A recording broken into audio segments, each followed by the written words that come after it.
and they might say JC Gates. So JC smiles because she's happy to be there and this is her first impression. She goes over, if the person goes on in, JC's going to follow them. She will extend her hand and say, hi, I'm JC Gates. Thanks for doing this today, or whatever it is. You then will be on opposite sides of a table. You will not sit down until they say, please, JC, sit, or have a seat, okay?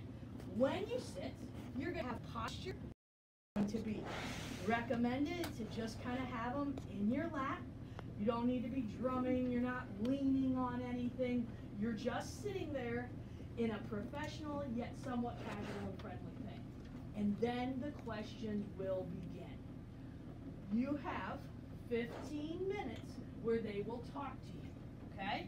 You need to talk back and not just one-word answers. So they're probably going to start with, tell me a little bit about yourself. And you can't just say, I'm Brenna Mercer and I'm a freshman, okay? We've already met. They're called freshman mock interviews, so you need to come up with some background of, I've lived in Belle Plaine my whole life, or I moved here in 3rd grade, I have 6 siblings, 2 cats, just tell them something basic of things. Maybe what you enjoy most, or, just any little nuance to you. Once they say, tell me about yourself, they're going to get to their list of questions.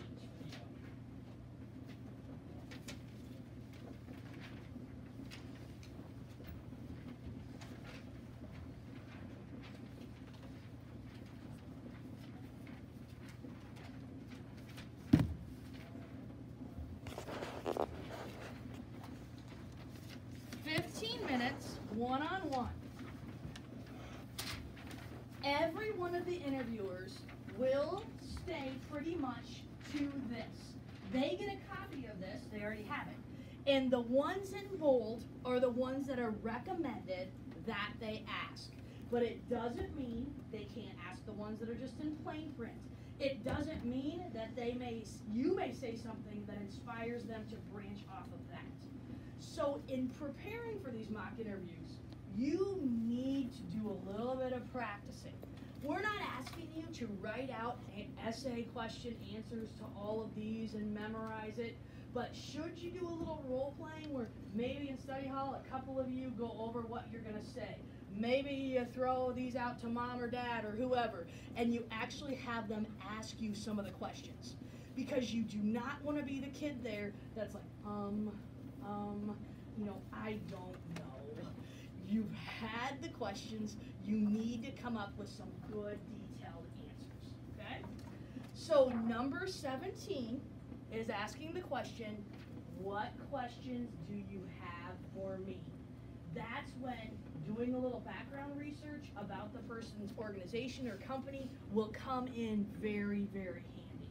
Some of you probably personally know who's going to interview you. It's just randomly generated. Others of you will be meeting for the first time. Okay? So keep researching so you become more and more familiar. As you answer the questions, every interview person has one of these sheets for every kid.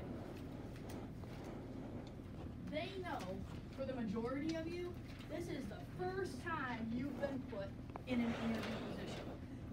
We know it probably feels like a little bit of pressure, but it really is a low pressure situation for you to just relax and enjoy a chance. They will have these 13 things to fill out about you, and you will eventually get this back. They are going to judge your introduction and handshake, whether it happens at the doorway or it happens on the table. They are going to judge your eye contact, your voice level.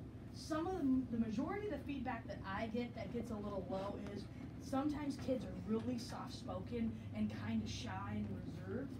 Please speak up.